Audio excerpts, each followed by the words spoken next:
Dan. Dan. He hasn't heard me. Dan. Dan. Golden E-Pump. What? What? I'm busy here. Quit watching jazz bands in Final Fantasy VII Rebirth. There's loads of new music. Mm-hmm. You should make a video. It's Brat Summer. I know, but they ran out of Brat license plates at Itchy and Scratchy World. I missed that again. Hang on, are you supposed to be God? There's plenty of good music this year. Recession Pop is back. What about the Lemon Twigs, Magdalena Bay, JPEG Mafia, and even LL Cool J's back? I guess I could make a video. That's the spirit. Oh, and Oasis reformed.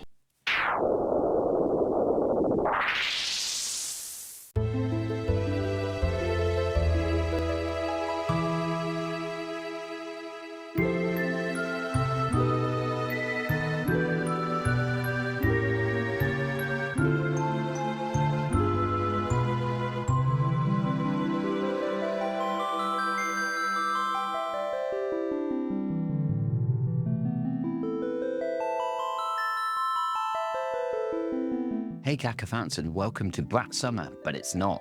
Our alternative guide to the music of 2024 so far. It's October already, and before all the end of year lists hit and everybody starts panicking about what their Spotify Wrapped posts are going to look like in a couple of months' time, we thought we'd give you the lowdown on what we've had our ears against for the last 10 months. In a year of super successful pop divas, hip-hop heroes and villains, and whiskey and boots mania running wild. Let's explore what I, Dan Whittle, aka Golden E-Pump, and the other various faces from the Cacophony Sessions have in store for you.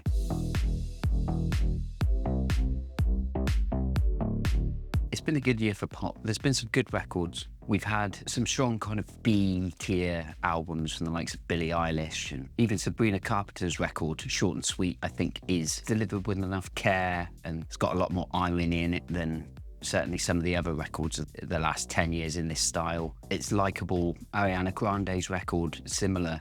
I don't think it's quite as strong, but there's a few bops on it. I don't think any of the records have particularly blown me away. Part of the reason I don't feel like this was my Brat Summer is because that album itself is good. I think it's a B+, A- record. I think some of the songs without the context of the album don't really work. It feels like an inside joke at times. If you don't get the references, it can be quite a cold album, like a lot of Charlie XCX's older stuff from the Vroom Vroom days. If you're not in it for some really hard electronic production and some very ironic lyrics delivered in her particular monotone style, then I don't think you're going to necessarily vibe all that much with this record. In terms of accessibility, I do prefer Crash, but not by much. It is a good record. That's probably the strongest pop record of the year. There's been a lot of C albums. Taylor Swift's Tortured Poets Department, for instance. Dua Lipa's Radical Optimism falls in that category too. Some strong singles, a lot of hype going into certain tracks. But as a cohesive album, I don't think Radical Optimism, Cowboy Carter, or Tortured Poets Department are particularly strong. Too samey and too long. A common theme with how this year seems to be going, in that there's a lot of quantity over quality. And you see this with AI songs becoming more popular. There's a lot of songs that don't require a lot of effort out there that are saturating the market a bit. But it is good to see that there is stuff that does transcend that. The rise of great artists like Chapel Roan. So it's been a good fun year for pop music. I don't think I've truly loved any of the records as much as I have done in previous years, but there's so much of it. I think that is largely down to the economy and people trying to put out as much as they can so that they can earn those pennies, and gives you an excuse to pay a live show. And that's where the real money is for artists these days. They don't get much from streaming, especially with the kinds of deals that these artists, I suspect, have. There have been some true flops in that as well, where the throwing shit against the wall approach hasn't really stuck for any of the singles. I'm looking at you, Justin Timberlake, Everything I Thought It Was, which actually sums up how I felt about that album coming off the back of Man of the Woods.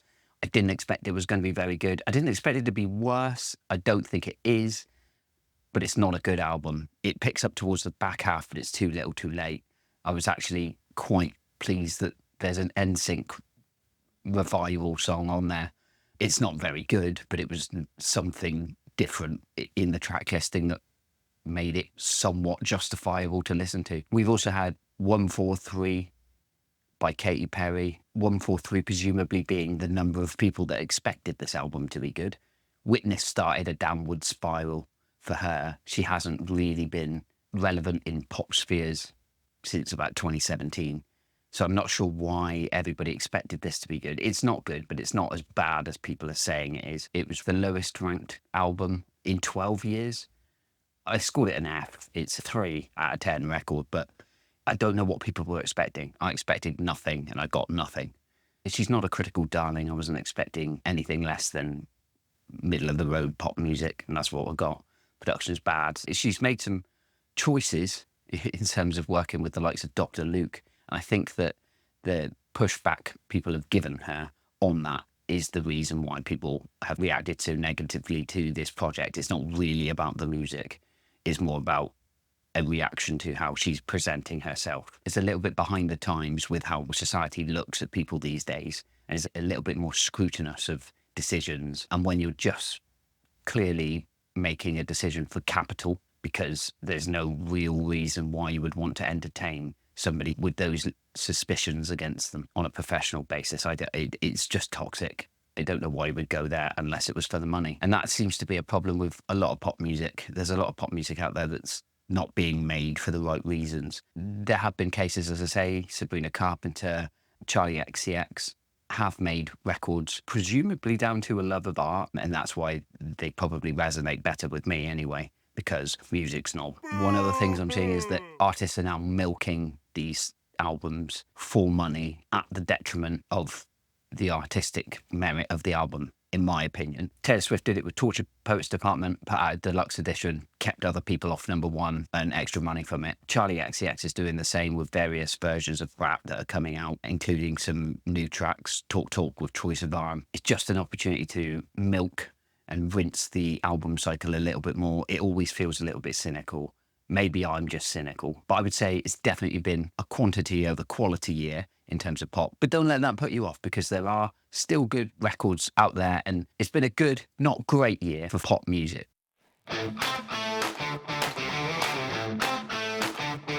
Been a bit of a resurgence in rock music and punk and metal. Yeah, I'm putting them all in the same category. Deal with it. We've had a long bereft period in pop culture for guitar-based music. Wait, hold up. Are we not doing that thing where we just, for each genre? No. Oh, no. Especially not. I don't even want to think about what you were going to do for hip-hop.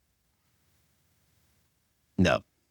I'm not the best person to listen to in terms of rock recommendations. I will hand over to Alex and special guest Cillian Murphy in a moment to go through their recommendations. But just know that we've had some average returns from the likes of Lenny Kravitz, Pearl Jam. They're not bad albums, but they're just average within their discographies, not really offering anything new. Similarly for Green Day, I think it's better than their last few records, but it's nothing to write home about. I wasn't too keen on the Smiles first record of the year, Wall of Eyes. Haven't listened to the newer Smile release, but the track that I have heard is a little bit more energetic, so I might vibe with that a little bit better.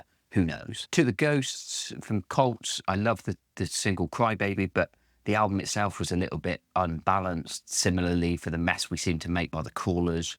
St. Vincent's got a really rock-based album out this year. I like it. It hasn't really sunk its teeth into me as much as her previous records. Strange Mercy is my favourite. I do like the self-titled one as well. Sonically, there's nothing that really puts me off. It's big, it's loud, it's ambitious, but it just lacks a bit of focus and a bit of direction. Some of the tracks, you come back to them and they're not as memorable as you'd like them to be. Listen to a lot of heavier stuff. Julie Christmas's album, Ridiculous and Full of Blood. Her vocals are fantastic and it carries itself with an aggression that you need. I also liked Chelsea Wolfe's album, She Reaches Out to She Reaches Out to She. Fontaine's DC have got one of their more accessible records this year. I do prefer it to Skinty Fear. I actually think I prefer it to Hero's Death, which was the Cacophony Sessions album of the year for 2020. That's just my personal tastes. Starburster and Favourite are a bit more playful and a bit more identifiable with somebody like myself. It's a more fun record,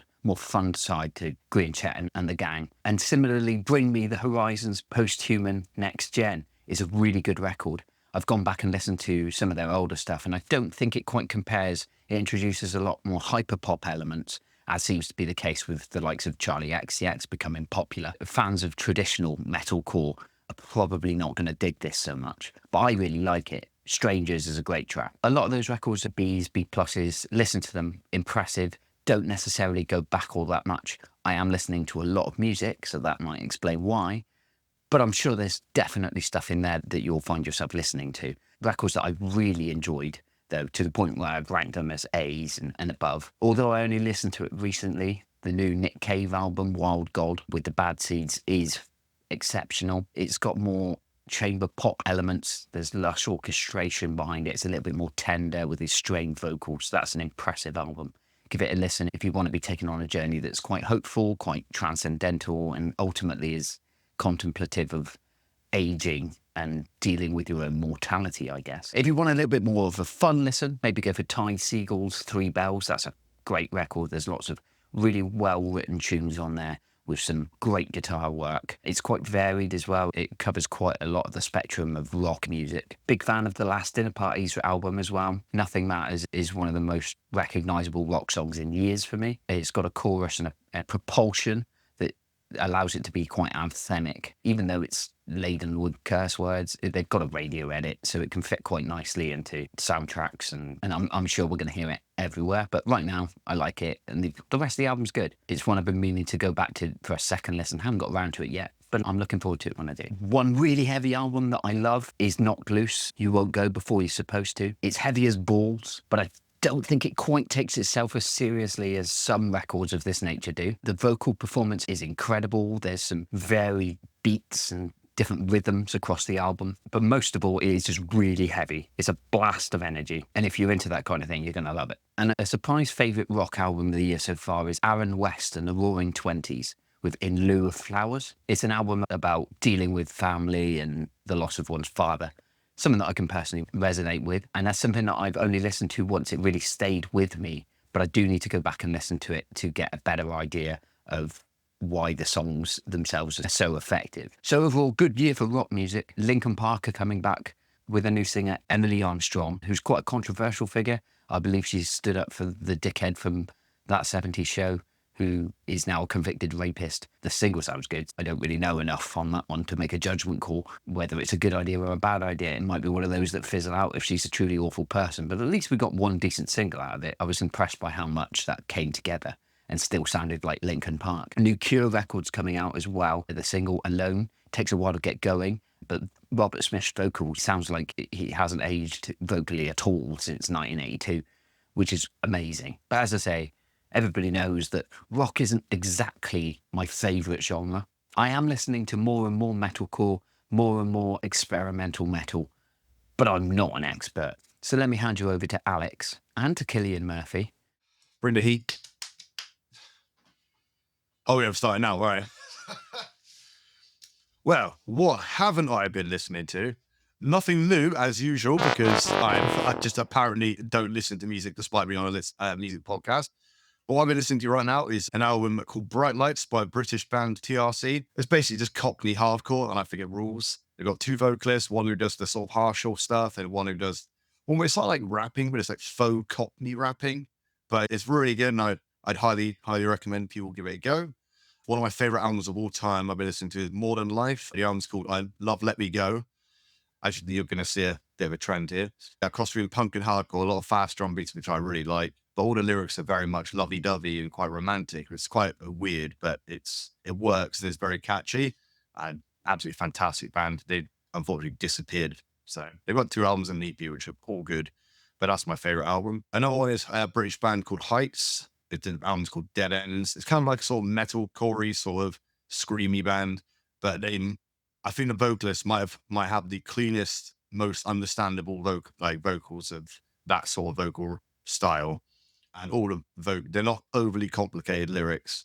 They're just really hard hitting and very, very, very, very catchy. Highly recommend them. And last at the moment is Petitioning the Empty Sky by Converge.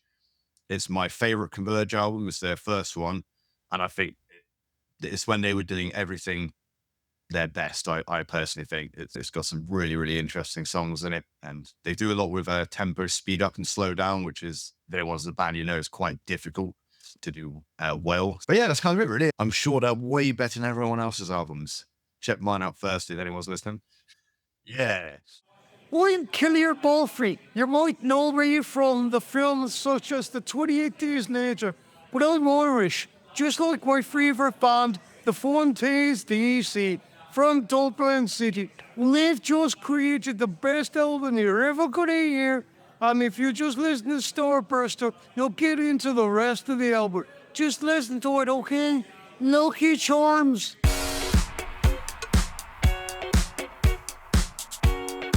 Now, something that is more my style are the R&B, soul and funk releases that we've had for the year. And to be quite frank, it's not been the best year for R&B and soul. There's been generic albums from the likes of Usher. I wasn't impressed by the new Tommy Richmond album, and albums from some artists that I really like haven't quite hit the mark. I'm talking about Gary Clark Jr.'s JPEG Raw, I Am by Alice Russell. These are strong C+, B- albums that have got a lot of good work on it. Gary Clark Jr. is working with the likes of George Clinton and Stevie Wonder, for instance. Alice Russell is still providing vocals that go, for me, beyond what Adele has been doing in soul music in the last decade. Just don't quite click with these records yet. Similarly, Childish Gambino's got 2 records out this year. One, Atta Vista, is just a redux of the Untitled album that he put out in 2020. I much prefer this version. The songs are brought together and finished. It sounds like a real album. Sweet Thing, To Be Hunted were jams back in the day, but the extra production value and the effort that's taken to make them feel more complete,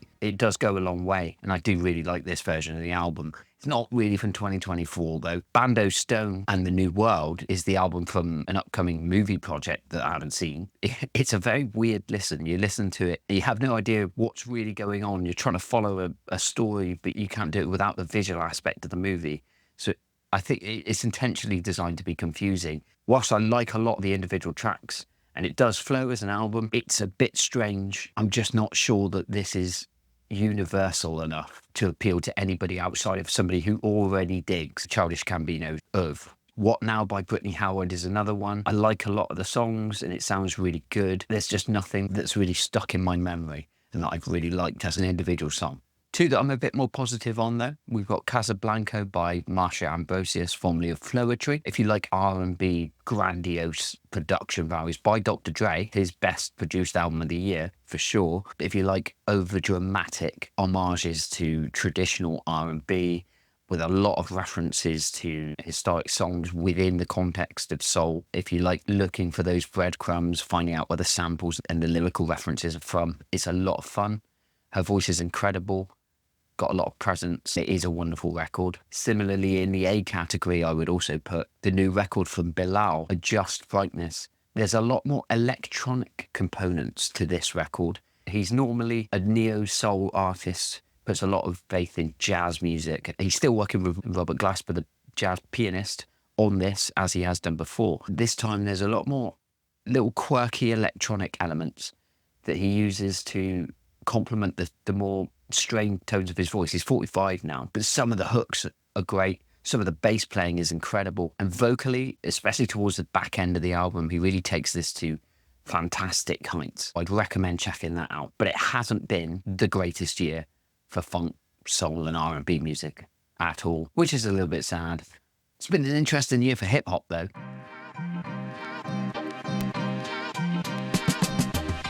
I'll start with the shit, shall I? The 3 worst albums of the year that I've all given F scores. Below Katy Perry, we'll start 3rd from bottom. J. Cole, might delete later.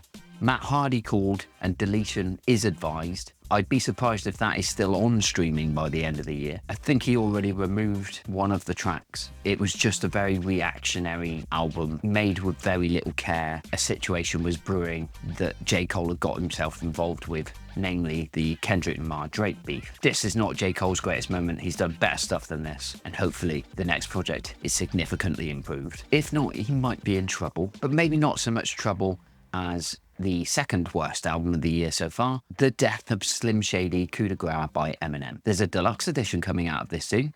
I'm not going to listen to it. I see a lot of discourse about this album online with people saying, you just don't get it with Eminem. You obviously don't understand hip-hop if you don't like this record, which is so far from the truth. The reason why I don't like this album, and I understand that a lot of people don't like this album, is because hip-hop has pushed on leaps and bounds in the 20 years since Eminem rose to fame. This throws all that out the window just to make silly jokes about Christopher Reeve, cancel culture, and whining about things that Tucker Carlson would moan about, and just sound a bit like if Jordan Peterson had picked up the rap dictionary instead of a thesaurus. It's bad. I understand that Eminem knows it's bad, and that's the whole conceit of the album, is that he's brought back Slim Shady to show how wild he was and how out of place it seems in modern rap. And no shit, Sherlock, it is out of place in modern rap because it's terrible. That's not to say Eminem's not capable anymore. If you listen to The Force by LL Cool J, there's a track on there called Murdergram Duh, which features Eminem, and it's a banger. LL Cool J's found an energy that I didn't think he had left in him.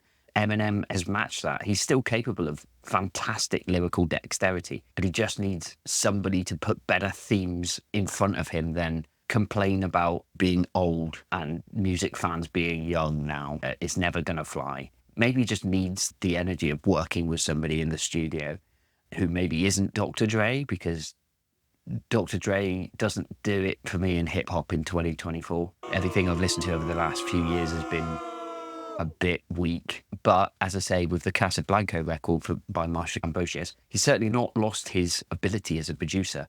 He's just not focusing. But that's not to say it's the worst record of the year, because that title so far belongs to Kanye West and Ty Dolla $ign with Vultures. I've covered this on other episodes. I'm not really going to talk about it anymore. I'm certainly not going to listen to Vultures 2. Kanye West is a child and should be treated as such. I don't listen to kids' music. No. I didn't really like Dizzy Rascal's album either. There were some themes where I think he was going for much the same thing as Eminem. I used to be popular 20 years ago. Things have changed, especially in my personal life, and people now don't like me as much. I'm not the problem, you're the problem.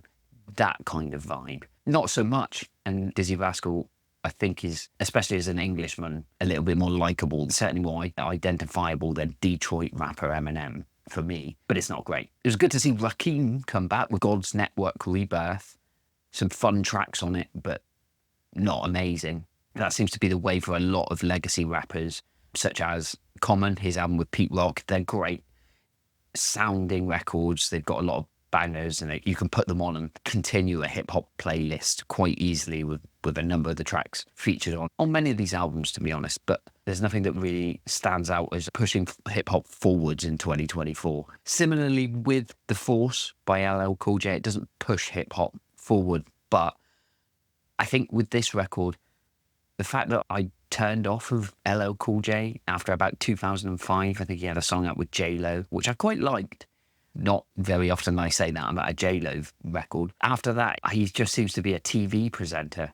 So it was really surprising to see him come back and release a record that's actually good. His flows, lyrically, it's not the most ambitious, but he's certainly trying different styles. He's got a lot of new rappers, some old rappers like Eminem. And it's just delivered with a level of care and enthusiasm that isn't perhaps present on a lot of old head hip-hop albums. Ultimately, it's a B. I don't think it hits the heights of a couple of the better records that I've heard this year. The first of which is Lupe Fiasco's Samurai, which is a really fun record. It's quite short. The production on it is modern. Lupe Fiasco's flow, he's always been good since the days of Food and Liquor. I think he's an incredibly underrated presence in hip-hop who was overshadowed a lot by what Kanye was doing in the mid-2000s. But I think Lupe Fiasco is in that conversation. And this new record continues that. Again, it's nothing groundbreaking, but I think a lot more of the individual tracks are enjoyable. The production is top-notch. And Fiasco's flow is always varied and fun. But my favourite hip-hop release of the year so far goes to the more experimental side. If we're ignoring singles, Kendrick Lamar's obviously been big this year, but for me, the best hip-hop product that we've had is actually I Lay Down My Life For You by JPEG Mafia. I think that the crossover with experimental hip hop and some alternative rock and metal uses of guitar, all these different samples. JPEG Mafia likes to throw in lots of strange samples onto his records, including iPhone's notification sounds and various heavily contorted and twisted samples. Ex-Military is a fantastic song about who he is and what he stands for, and addressing some of the controversy that's been leveled at him for continuing to collaborate with Kanye West, for instance. I think he comes across as somebody who's quite thoughtful, especially in the lyrics. We're seeing a more introspective side of him on this record as well, which I appreciate. But I just think that of the records I've heard of his so far, this is the one that shows the most ambition, is the most versatile, and it's not accessible, but it is almost the easiest one to listen to, I find. There's a number of tracks that I've returned to on a number of occasions, and it just has a number of individual bangers that I'm enjoying going back to on a number of occasions so far. But overall, hip-hop's been dominated by the dialogue about Kendrick Lamar and, unfortunately, the alleged antics of Drake. And it's been a bit sad because the focus has really not been on the music. It's been on personalities, controversies, and hip hop seems to have taken a bit of a back step. Not to say that I think it's going away or ever will, or even that it's going to evolve into something new. There will always be new hip hop records that are coming out all the time. But in the cultural zeitgeist of 2024, it's just not quite hitting that mark. Maybe Kendrick Lamar needs to make an album to get the conversation back about the art itself, as opposed to the people making it. Just my 2 cents.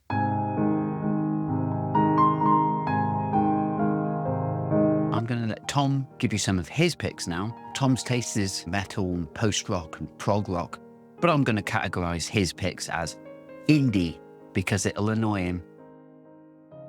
I'll start with saying I haven't found that much to love this year. Now, that's partly because I'm a lot busier than I have been in previous years. Normally, I'd listen to a couple of records on a Sunday morning, whereas now on a Sunday morning, I'm often travelling back from a gig or playing a theatre show. I have been digging a little bit more over the last few days, and so I found a handful of records. There was one album that I should have liked, and it's getting really good reviews, but it just did not, I just didn't get it. And please have a listen to it and tell me what's wrong with me, because I just didn't get it. Because on paper, it should be stuff I like, really experimental, art rock, indie rock. It's an album by a band called Still Houseplants. It's highly rated and everything.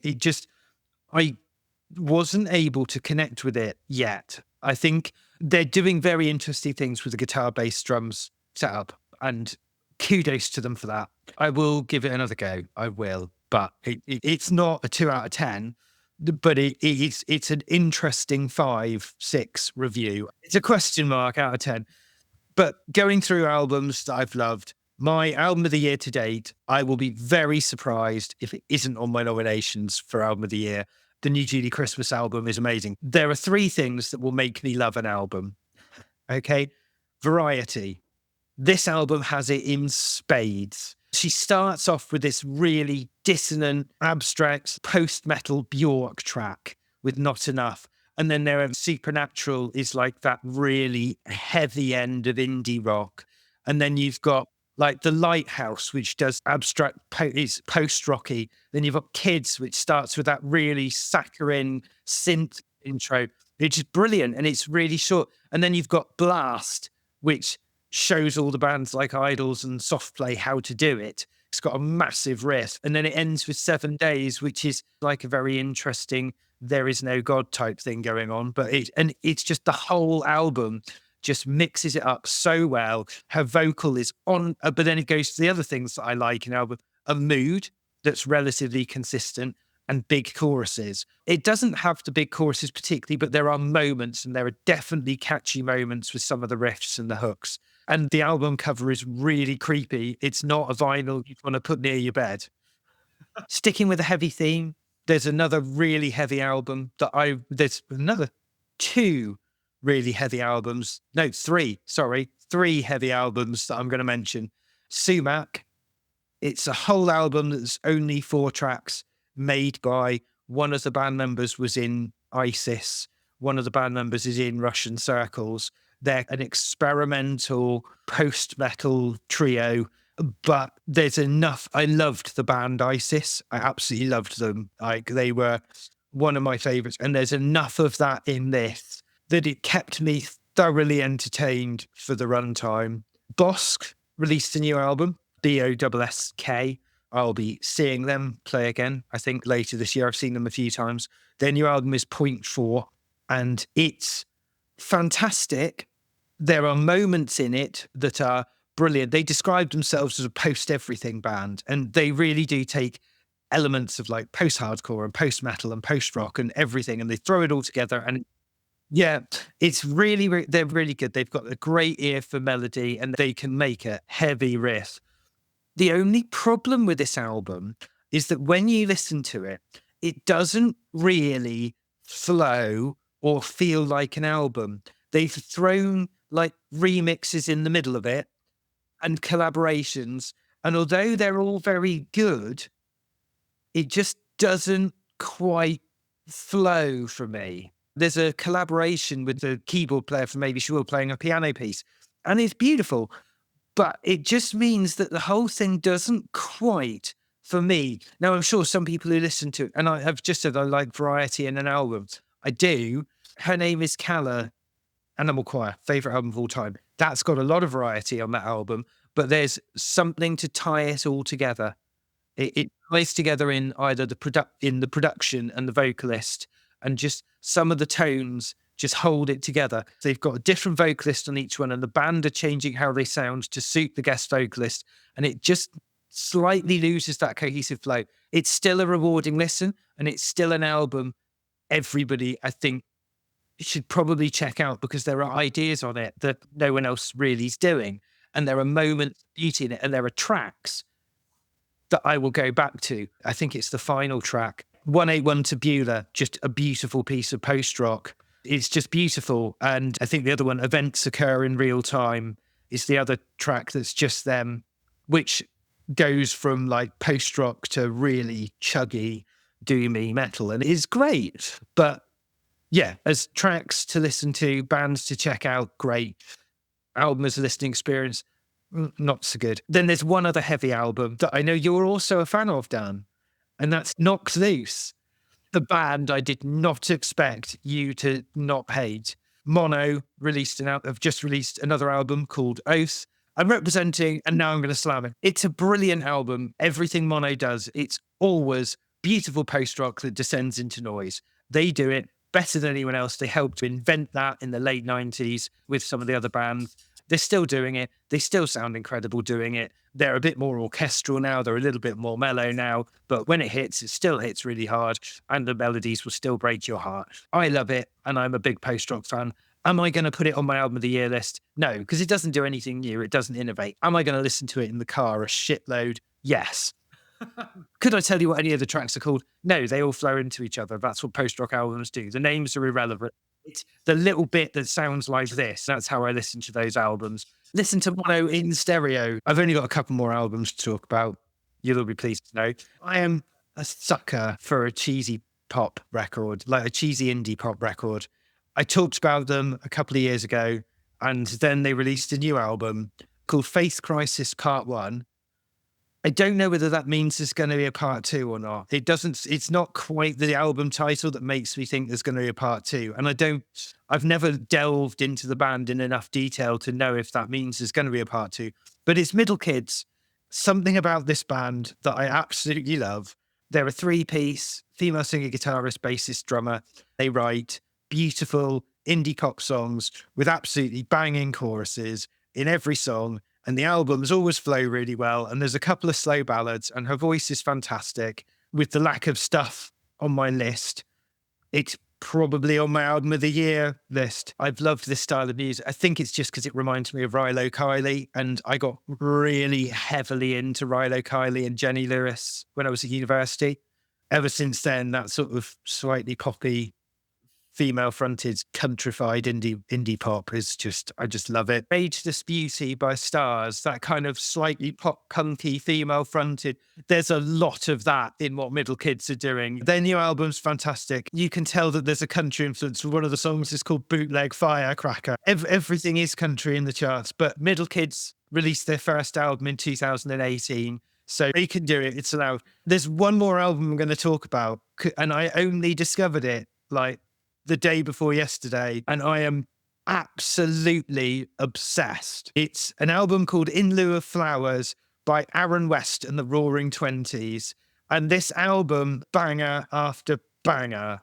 Every chorus is absolutely flipping massive. How do I describe this? The first time I listened to a song on it, I was like, this reminds me so much. Do you remember the film Once with the Irish singer who plays guitar? It's a great film, by the way. There's some beautiful songs. Falling Slowly is in that film. And Glenn Hansard is the singer in a band called The Frames. And they're Irish, but this guy sounds a bit like an American version of that. But also, there's something quite Counting Crows-y about the music. I was listening to it again today, and the title track, In Lieu of Flowers, is absolutely fantastic. A countrified or folk My Chemical Romance. When My Chemical Romance are doing big tracks, the choruses are massive. I think the other thing I love about it is it's got that kind of folkiness that Frightened Rabbit did so well, and I miss that band so much. The lyrics are also quite dark. There's a song called Paying Bills at the End of the World. It's all kind of quite arty. There's hints of Elliott Smith in the instrumentation, and it's just fantastic. And you read the blurb about the band, about how the frontman's sort of story to get here and how he's angry at the world, and he quotes the Mountain Goats as a big influence. There's just so much to like about it. He's just got a very likable voice. There's just nothing really to dislike about this album, and the more I listen to it, the more I'm enjoying it. And every time I listen to it, I'm like, oh, it reminds me of this. There's loads of stuff. There are hints of the Decemberists. There's hints of The World's a Beautiful Place and I'm No Longer Afraid to Die. It's grounded in that same sort of emo scene. I'll probably give it a few more spins, and then by the next time you hear me, like, my slightly ADHD brain will tell you how much I hate it and I'm on to something else. But their choruses have made me smile. I'm winning at life right now. Indie records have been fantastic. Not something I've been known to say. If you'd asked me in the mid-2000s as a contrarian, I would have run away screaming at the intro note of Mr. Brightside. But now I'm a little bit more open to indie music. I'm a lot more open to indie music. I know this is, talking about genres in 2024 is very tricky and a bit of a futile exercise. Some of these records wouldn't be, even by myself, classified as indie, but we have to have a miscellaneous category. It's my YouTube channel. It's your subscription.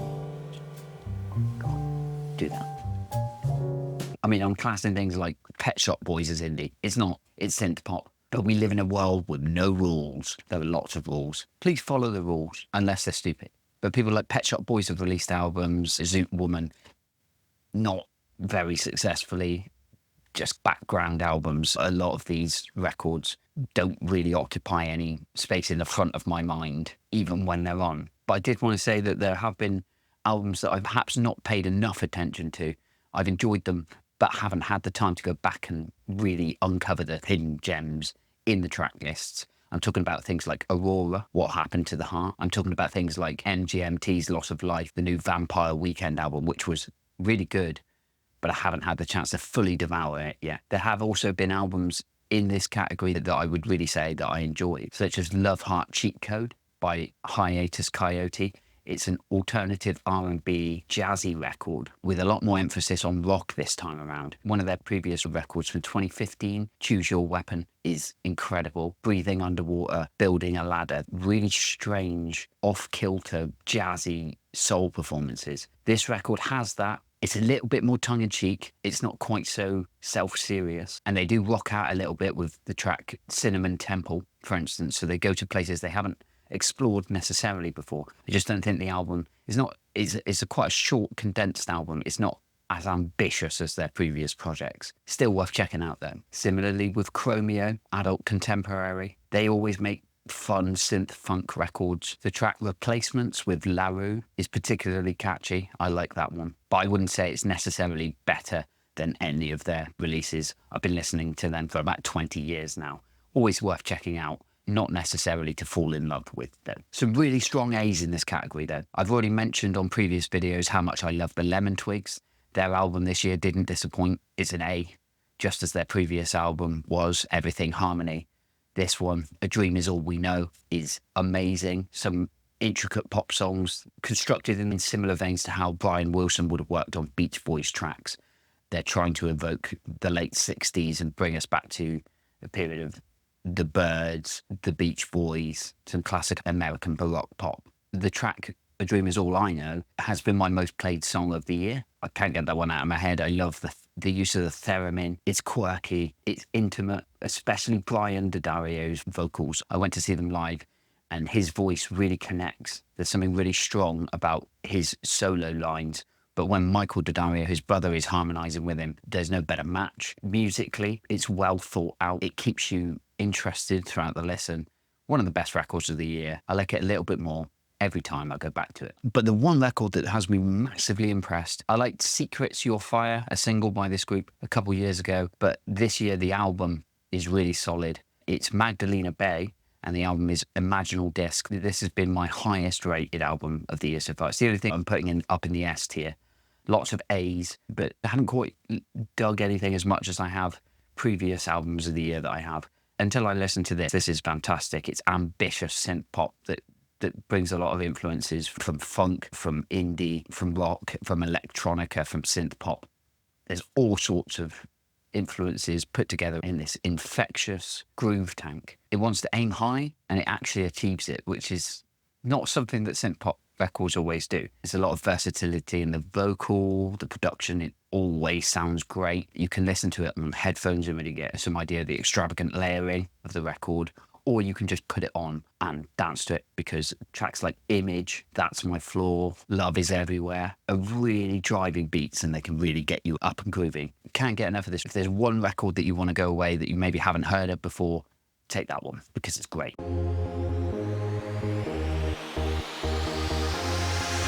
I'm going to categorise the electronica and dance records a little bit differently, and I'm going to let a familiar face from the first 2 seasons of the Cacophony Sessions give you his thoughts on a particular album that he loves. So it's over to Dave.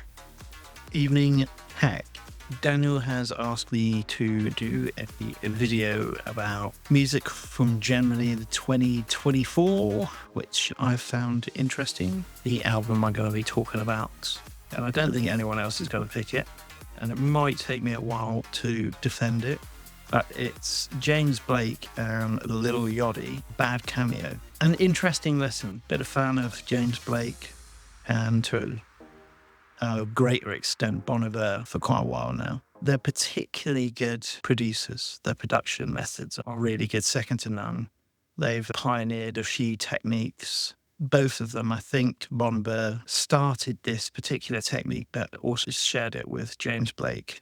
I think it's called prismatic filter for vocals, which sort of auto-tunes and puts a vibrato on and pitches up all at the same time, which is a production technique that ends up pitching up your vocals to a higher octave and tuning them, and like I say, putting like an oscillating timbre. But most of Bon Iver's vocals has it on, most of James Blake's vocals has it on, and Lil Yachty's own vocal production kind of has a similar thing. He has like a jumping vibrato that auto-tunes at the same time, but a much quicker rate. So they suit each other. And what's good about it is you'd expect Lil Yachty's kind of been dismissed over the years for being one of the mumble rappers. But in this album, there is almost no rapping. It's mostly singing. Add it with a lot of filters and production techniques and electronic production on the top to morph it. But I enjoy that sound. A lot of people don't, but it's also an interesting album for this. Hardly got any 808 either. So he's Lil Yachty I'm referring to, is breaking out of the norms, which you can only applaud him for. If people are saying that mumble rappers have nothing to say, they only use 808s, they rely too heavily on one production method. He's turned all of that on its head. James Blake is also like quite a traditional acoustic folk artist, I think, to begin with, the same as Bon Iver. So that does translate. His songwriting's very good. The album flows from start to finish, which I know is a big thing for people. I'm personally not that bothered whether the album flows from beginning to end. Even if you're not a rap fan, especially not a new rap fan, it's worth listening to for the production alone. The guitar parts that he's put in, although quite hard to distinguish in points, are good. The melodies are good. It's strung out and slow tempo, which is obviously indicative of that kind of trap Houston 808 style, but without using those tropes. It's a James Blake album, so that's why I first listened to it. I just follow most of his stuff, but it was interesting. My eyebrows raised when I saw it was with Little Yachty. I expected quite an awful offering that I was pleasantly surprised. So if you want to listen to a sort of genre-bending, interesting electronic production album, I'll go ahead and give that one a listen. So that is my recommendation for 2024 so far. There's a few bits yet to drop, so I may give you another suggestion in the future. But I hope everybody's good. Au revoir. Personally, in terms of dance, there's not been a massive amount of EDM records that I've enjoyed. For the last decade or so, I do find that a lot of the tendencies towards vocal trance and dance pop do dilute a lot of the production work, and I don't find the albums as interesting. Since especially the mid-2010s, I find it really difficult to love a lot of these records and remember the tracks individually. I'll enjoy something like Paradise by the Purple Disco Machine, for instance. It's a C, it's fine, it's okay. A lot of the tracks you can put on and enjoy them while they're on, but you forget them as soon as they've been on. Even when you've got features from Nile Rodgers, like this album has, and it's this big EDM disco groove. Something reminds me of what Todd Terje was bringing out in the mid-2010s, that crossover between disco and dance. And it's fine to listen to, but for an album, there's not enough meat to it for me to score it so highly. And I would say similarly of Justice's Hyperdrama. That's a better record, but I think I listened to it on headphones and I didn't get a lot out of it, so I listened to it again through speakers, and it's much more fun to listen to. It's much more engaging. But how many of the tracks I'm actually going to put on of my own volition over the coming years, I don't know. It's well made. It just doesn't strike me as much as something like Cross did many years ago. However, one EDM album that I did really enjoy, and it came out very recently, is Jamie XX's album, In Waves. One of the most enjoyable end-to-end dance experiences that I've listened to in years. It has so many retro elements from 90s Italo house, the use of piano and things like that, and samples chipmunk soul, and it's all thrown into a little bit of chaos. It's essentially written in honour of having a great night on the dance floor, flicking between ideas and sounds. It builds quite nicely off of his post-dubstep work that he did with Gil Scott-Heron. I enjoyed that, and takes it in maybe a bit more of a brighter and more club-oriented direction. I think this is one of the most enjoyable records I've had on this year. I've called it, it's an A record. It might well feature in my top 3. That will be determined by the nature of how many times I will return to the tracks. I enjoyed it more than I have any of the XX albums that I've heard. As much as I like Romy and Oliver Sim, the indie aspects of their music have always held me back a little bit, whereas this is just pure dance. They're on it, on one of the tracks, and it does feel more like a dance version of an XX song, which I think I'm more down with at this point. But then, given my aversions to indie, that's probably a completely unconscious bias on my part. But if you haven't heard it yet, go and check it out because it's fantastic. But yeah, not the greatest year for dance. Hasn't been for many years. One record does not make a summer, or a brat summer, or actually it's autumn. Anyway,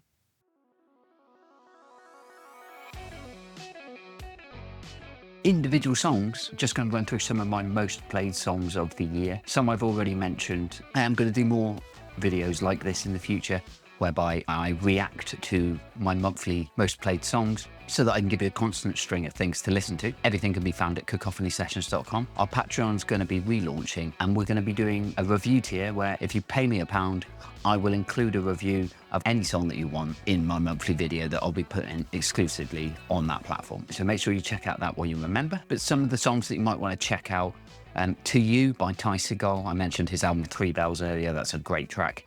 Been in my rotation for months now. Sabrina Carpenter's Taste has also been on my regular rotation. If you haven't already got that embedded in your skull, I suggest go and check it out for the first time because it's enjoyable. One that I did that has come up here in my most played tracks of the year is from the Final Fantasy VII Rebirth soundtrack. It's called No Promises to Keep. It's written by Nobu Uematsu, who does the score for a lot of the Final Fantasy games, including the original Final Fantasy VII. And the vocals are by Lauren Allred, who was in the Greatest Showman soundtrack. So you'll all recognise that voice if you've ever heard anything from that. It's a bit sappy, but it fills a purpose for a character within that game. I'm not going to spoil the game, but if you know anything about Final Fantasy VII, it's connected to Aerith. We all know what happens to Aerith. They Don't Know How to Fall in Place by the Lemon Twigs, one of the best songs on that record. Goes to a lot of places. It's got a catchy lead line. The favourite from the Knocked Loose record is The Calm That Keeps Me Awake. This is relentless. Gets you out of bed in the morning. Then we have Meet the Grahams by Kendrick Lamar, one of the better tracks of the Beef. Has a bit of a Benny and the Jets 70s vibe to it and is one of the slower ones, but also one of the hardest hitting ones. And we also have Starburster, Fontaine's DC. Cillian Murphy's favourite, apparently. Some numbers here from Charlie XCX. Everything Is Romantic is one of my favourites. I like the remix at the end of 360 called 365. The way she returns to the idea of that song and remixes it at the end keeps the album fresh. I also like the track on the upcoming deluxe version with Billie Eilish, Guess, which we didn't get the cover on the Cacophony Sessions Goes Pop, but he's provocative and danceable and was the peak of the Brat Summer phenomenon before she started endorsing Kamala Harris and going a little bit too far, pushing it beyond what it needed to be. But then what do I know?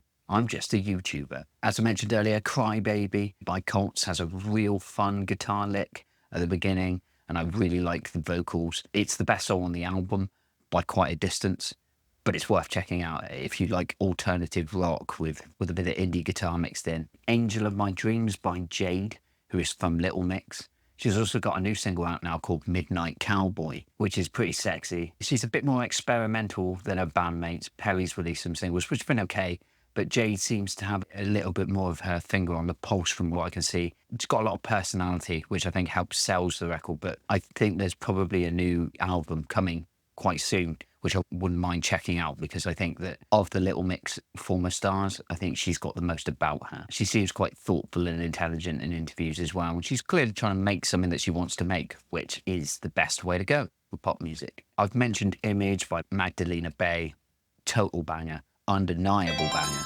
I can't sign it off. There's nobody else here. We'll get Al on the next Cacophony Sessions Goes Pop episode. Actually, he won't go for that. Also mentioned Training Season, Dua Lipa, Good Luck Babe by Chapel Roan, which is one of my favourites. Yes And by Ariana Grande is quite high up in my ranking, which is based on how many times I've played a song. Doesn't necessarily mean I like that song that much. I did like it the first few times I heard it, but now I think I'm a bit done with that track. Not so much for $1 Million Baby, though. That's in my top 10. I really like that track. The album was disappointed, apart from Vanity, which is a really good song. Although it's 6 minutes, might go on a little bit too long, but it's got this Janet Jackson, New Jack Swing vibe in its percussion and some more falsetto vocals reminiscent of an 80s Prince funk song, but nothing on the record comes close to $1 Million Baby. It's still catchy. It's still got interesting production technique with it being quite lo-fi and do-it-yourself. It's like a SoundCloud rapper making an 80s synth funk track with some very reverb-laden vocals that don't always work, but on this track, it all comes together for a 2-minute blast of what makes him good and interesting. My Golden Years by the Lemon Twigs is also in my top 10. It's catchy. The guitar tone on it sounds like it might have been recorded in 1970, 1971. It clearly wasn't, but if you squint with your ears, you might be able to get away with pretending. Espresso, discussed to death on every episode of the Cacophony Sessions Goes Pop with Alex. Check that out. Check it out now. If you haven't already. Not going to go over it again here, though. 360 by Charlie XCX. I don't know if it's between Espresso and 360, which is the jam of the summer. Who am I to say? I'm here making a video, which is the alternative guide. Maybe we don't go for either 360 or Espresso as being the summer jam. Maybe we go for Not Like Us, or, well, I think a lot of people would also go for that. So I'm going to go for something a little bit different. I'm going to go for A Dream Is All I Know by the Lemon Twigs, because it's fucking excellent. It really is. And this has been Brat Summer. But it's not. I'm off to return my Bart license plate, and hopefully you have some new albums, some new songs that you can use to buffer up your Spotify Wraps when they start coming. Go to cacophonysessions.com, make sure you like and subscribe for more content, and tell us what your favourite picks are in the comments below. I'll be back with more thoughts on Oasis, Disney's new pop-punk album, and another Slammin' 7 in the next few weeks. My name's Dan Whittle, and you've only got one job from now until you see me next, and that is to stay funky.